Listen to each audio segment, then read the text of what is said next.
తాకట్టులో ఉన్న బంగారాన్ని విడిపించి ఆ రోజున్న మార్కెట్ ధర కట్టి మిగిలిన డబ్బును మీకు అందిస్తుంది కొమ్మూరి గోల్డ్.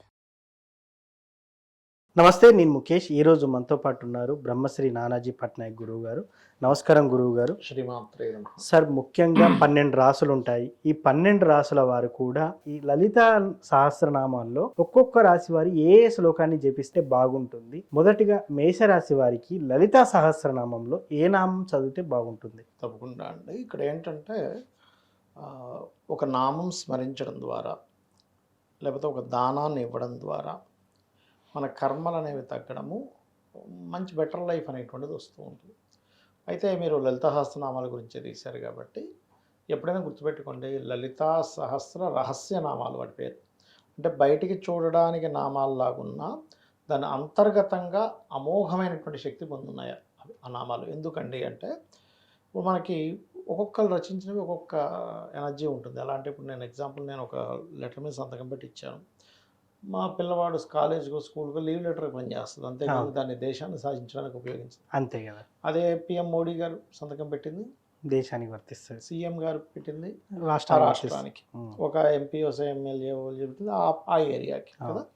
అలా ఒక్కొక్క అంటే మనుషులు రచించినవి, ఋషులు రచించినవి, దివ్య మనుషులు రచించినవి, దేవతలు రచించినవి ఉంటాయి. అందులో హయ్యెస్ట్ ప్రియారిటీ దేవతలు రచించినటువంటిది. వసిన్యాది వాగ్దేవతలకు అమ్మవారిలో నుంచి 8 కిరణాలుగా బయటకు వచ్చి ఆ యొక్క వసిన్యాది వాగ్దేవత ఋషయ అంటారు, అందుకే లలిత సహస్రనామాన్ని. అందులో పర్టికులర్గా మేషం వారు అన్నీ చేయొచ్చు, చేయకూడదని ఏం లేదు. అయితే ఒక్కొక్క విషయానికి ఒక్కొక్కటి చేయమని చెప్పారు.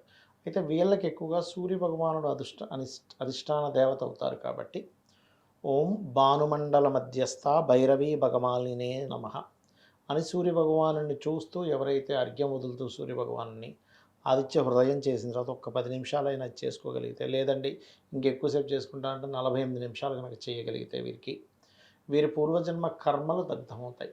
అలాగే వీళ్ళ మేషం నుంచి 6వ భావం అంటే కన్యా రాశిలో ఏ గ్రహాలు ఉన్నాయో చూసుకోవాలి. ఏమీ లేవనుకుంటే ఏ గ్రహం ఉంటే ఆ గ్రహానికి సంబంధించిన దానం ఇవ్వాలి. ఏమీ లేదనుకుంటే పెసలు దానం ఇవ్వాలి. పెసలు, నువ్వులు వీళ్ళు ఎంత దానంగా ఇస్తూ ఉంటే వీళ్ళకి రుణాలు, రోగాలు, శత్రుత్వాలు తగ్గడమే కాకుండా సక్సెస్ఫుల్ లైఫ్ కూడా పెరుగుతుంది వీరికి.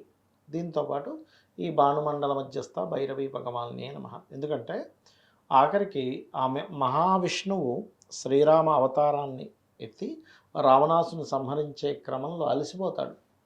ఏమిటి ఎంత బాణాలు వేస్తున్నా తల మీద కొడుతుంది, ఇంకో తల వచ్చేస్తుంది, చేయి మీద కొడితే ఇంకో చెయ్యి వచ్చేస్తుంది, వీటిని ఎలా సంహరించడం రా బాబు. అలాంటప్పుడు మహర్షి వచ్చి ఈ యొక్క ఆదిత్య హృదయం చదువు అని చెప్తూ ఉంటారు. ఈ మేషము వారికి ప్రత్యేకంగా ఆదిత్య హృదయ పఠనం అనేటువంటిది ఖచ్చితంగా ఈ యొక్క ఫలితాన్ని ఇస్తుంది. దీంతోపాటు ఓం భానుమండల మధ్యస్థ భైరవీ భగవానే నమః లలిత సహస్రనామాలు. అదేవిధంగా ముందు ఓము లాస్ట్లో నమః కలుపుకోవాలి ఈ నామానికి. దీంతోపాటు మనకి పాయసాన్నాన్ని నైవేద్యంగా పెట్టాలి. సూర్య భగవానుడికి పెట్టొచ్చు, అమ్మవారి దగ్గర కూడా పెట్టొచ్చు.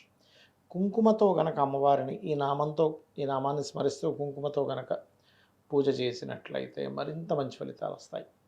ఎస్, ముఖ్యంగా రోజు చదవాలా, రోజు చదివి రోజు నైవేద్యం పెట్టాలా, ఏమంటారు మీరు? ఒకటండి, ఇక్కడ సింపుల్ ఎగ్జాంపుల్ చెప్తా చూడండి. రోజు చదవాలా, రోజు చదవకూడదా, రోజు చదివితే ఏంటి, చదవకపోతే ఏంటి అనే కంటే కూడా చిన్న ఎగ్జాంపుల్ అండి. మీరు రోజు ఎక్సర్సైజ్ చేస్తున్నారు, లేకపోతే యోగా చేస్తున్నారు, ఎవరికి బెనిఫిట్? మనకే బెనిఫిట్, చేసుకున్న వారికి బెనిఫిట్. మనకి అంటే మీరు చేయడం వల్ల మీ పక్కింటోడుకో లేకపోతే మీరు చేస్తున్న జిమ్కో ఏ బెనిఫిట్ ఉండదు కదా. మీరు వెళ్తున్న దీనికో ఆయనకి ఏదో ఆ జిమ్కి ఆ ట్రైనింగ్ ఇస్తున్న పర్సన్కి ఏదో ట్రైనింగ్కి వెళ్తుందేమో, కానీ చేస్తున్న వ్యక్తికి ఎక్కువ బెనిఫిట్ కదా, మెయిన్గా ఆరోగ్యంగా ఉంటాడు కదా.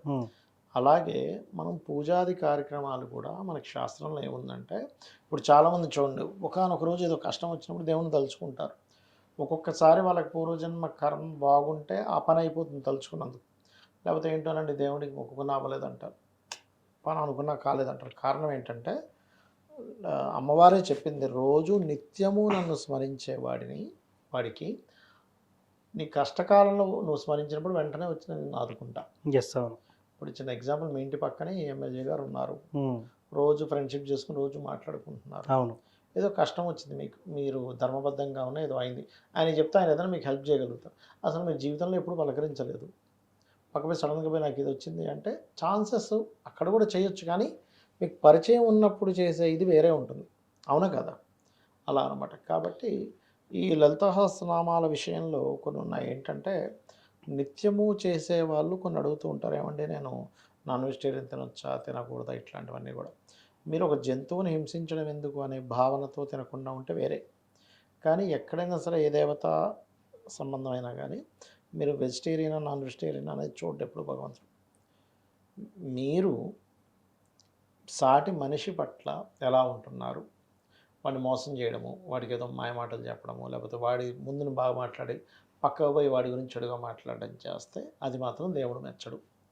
ఇది ప్రధానంగా గుర్తుపెట్టుకోవాలి. అదేవిధంగా కొంతమంది విగ్రహం పెట్టుకోవాలా లేకపోతే పటం పెట్టుకోవాలని అడుగుతూ ఉంటారు.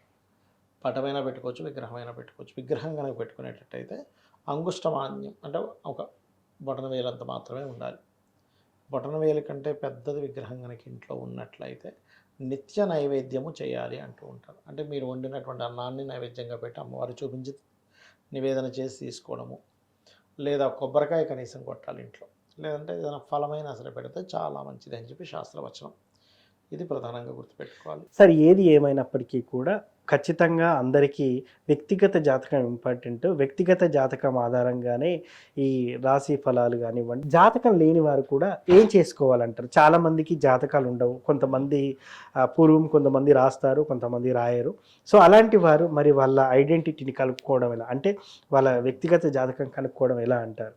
అంటే ఒకటండి, వ్యక్తిగత జాతకం అనేటువంటిది వాళ్ళు పుట్టినటువంటి డేటు టైము ప్లేస్ని బట్టి తెలుసుకోవాలి ఒకటి. రెండవది ఏంటి అంటే ఈ అసలు జాతకమే లేదు కానీ లలితా సహస్రనామాల్లో ఏం చేసుకోవాలంటే ఒక్కొక్క దానికి ఒక్కొక్క నామం ఉంది ప్రత్యేకంగా. ఇప్పుడు చూడండి, ఎవరికైనా సరే కెరియర్లో సెట్ అవ్వాలి బాగా, అలాంటి వాళ్ళు ఓం మాణిక్యం ఒకటాకార జానోద్వయ విరాజితాయ నమః చేసుకోవచ్చు. లేదంటే బిజినెస్లో ఇంప్రూవ్మెంట్స్ అవ్వాలి, ఓం ఇంద్రగోప పరిక్షిప్త స్మరత్వనాభజంగికాయ నమః. ఈ ఇంద్రగోప పరిక్షిప్త నామం ఏదైతే ఉందో వాళ్ళ లైఫ్లో అంటే వాళ్ళ జాతకంలో 11th హౌస్ పాడైంది అనుకోండి, ఇది చేసుకోవడం ద్వారా హ్యాపీనెస్ అనేది పెరుగుతుంది, సక్సెస్ రేట్ అనేటువంటిది పెరుగుతుంది. అది అదేవిధంగా మరొక విషయం ఏంటంటే ఒక్కొక్కసారి కొంతమందికి అనారోగ్యంతో బాధపడుతుంటారు చిన్నప్పటి నుంచి కూడా.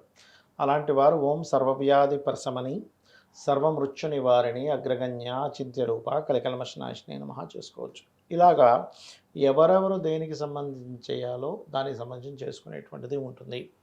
అదేవిధంగా మరి కొంతమందికి ఫైనాన్షియల్ ఇబ్బందులు ఉంటాయి.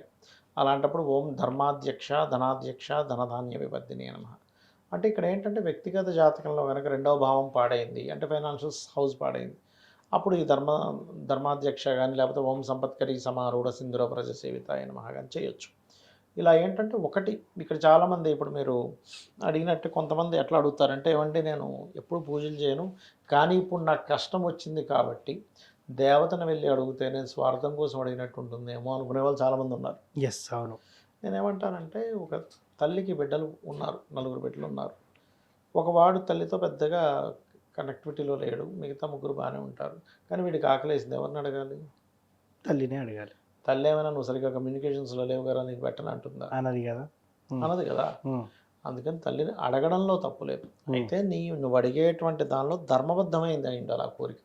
పక్కవాడికి పోవాలి, జాబ్ పోవాలి, ఆ జాబ్ నాకు రావాలంటే ధర్మబద్ధం కాదు. అంతే కదా. నేను పడుతున్నటువంటి కష్టానికి నాకు మంచి ఉద్యోగం ఇవ్వు, అది ధర్మబద్ధం. అలాగా చాలామంది ఏంటంటే కొన్ని నేను మొన్న కూడా ఒక జాతకం చెప్పినప్పుడు అతను అదే అంటున్నాడు, ఏమన్నా సార్ నేను ఎప్పుడు చేయను, ఇప్పుడు చేస్తుంది ఏదో దేవుడిని స్వార్థంతో అడిగినట్టు ఉంటుందేమో.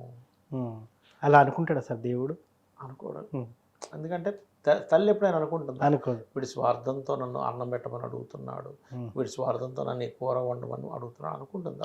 ఆనందంగా పెడుతుంది. ఇంకా అవును, అది ఇంకో ముద్ద వేసుకోరా అని పెడుతుంది. అలాగే భగవంతుడు కూడా నీ యొక్క కోరిక కనుక ధర్మబద్ధమైంది అయితే ఆనందంగా ఇస్తాడు, నీ కోరిక ధర్మబద్ధమైంది కాకపోతే ఇప్పుడు అనడానికి రామాయణంలో ఒక వృత్తాంతం కూడా ఉంటుంది. ఒకసారి బ్రహ్మగారు ఒక అంటే మన ఈ రావణాసురుడు, మన శూర్పణఖ, అదేవిధంగా మన రావణాసురుడు యొక్క తమ్ముడు కుంభకర్ణుడు, సుగ్రీవుడు, వీళ్ళ 4 బ్రహ్మ కోసం తపస్సు చేస్తూ ఉంటారు. బ్రహ్మగారు ప్రత్యక్షం అవుతారు.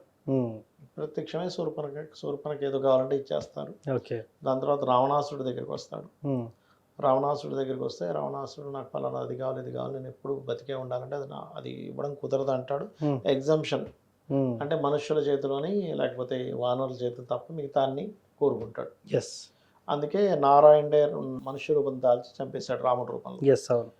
ఇక సుగ్రీవుడి దగ్గరికి వెళ్ళినప్పుడు సుగ్రీవుడు ఏం చెప్తాడంటే నేను ఉన్నంత కాలము జీవించినంత కాలము ధర్మాన్ని నేను తప్పకుండా చూడు స్వామి అని అడుగుతాడు. ఓకే.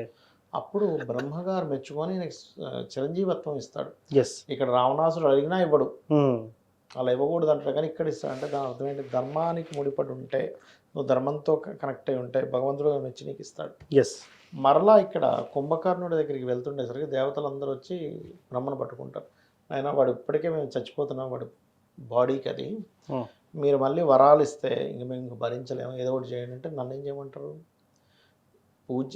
జపం చేశాక నేను రావడం వరాలు ఇవ్వడం నా యొక్క డ్యూటీ, తప్పదు అంటే సరే ఏదో ఒకటి చేయండి అంటే అప్పుడు సరేలే అని సరస్వతీదేవి చెప్తే సరస్వతీదేవి కుంభకర్ణుడి యొక్క ఆలోచనలోకి నాలుక మీదకి వస్తుంది. ఎస్. వచ్చి ఇతను ఏం వరం కావాలంటే ఆవిడ మార్చేస్తుంది. ఎట్లా అంటే నిద్రపోయేలా చేయి, మంచి నిద్రపట్టేలా చేయి స్వామి అని. తదాస్తు అంటాడు. వాడు 24 గంటలు నిద్రపోతుంటాడు. అంతే. సో ఏది కోరుకుంటే అదే అన్నట్టు ఇంకా. అలా ఏంటంటే మనం చేసిన జపానికి మనం చేసిన పూజకి రుణం ఉంచుకోకూడదు కాబట్టి అమ్మవారు ఇస్తుంది. ఎస్, అవును. దాన్ని మనం తల్లిగా భావించినప్పుడు స్వార్థము అనుకో. మీ భావన తల్లి లేదా తండ్రి అనే భావంతో ఉన్నప్పుడు మీకు స్వార్థం అని అనిపించదు ఫస్ట్. ఎస్. ఎప్పుడైతే ఎక్కువగా స్పిరిచువల్లోకి వెళ్ళిపోతాడో స్వార్థంగా అసలు కోరిక కోవద్దు ఫస్ట్. ఎస్, అవును. అది. సో ఏ లలిత సహస్రనామంలో ఏ నామాన్ని చదివితే ఎటువంటి ఫలితాలు ఉంటాయి, అదేవిధంగా జాతకం లేని వారు ఎలా జాతకాన్ని తీసుకొని ఐడెంటిఫై చేసుకోవాలనేది ఫుల్ క్లారిటీగా ఇచ్చారు సార్. ధన్యవాదాలు. శ్రీమాత్రే నమః.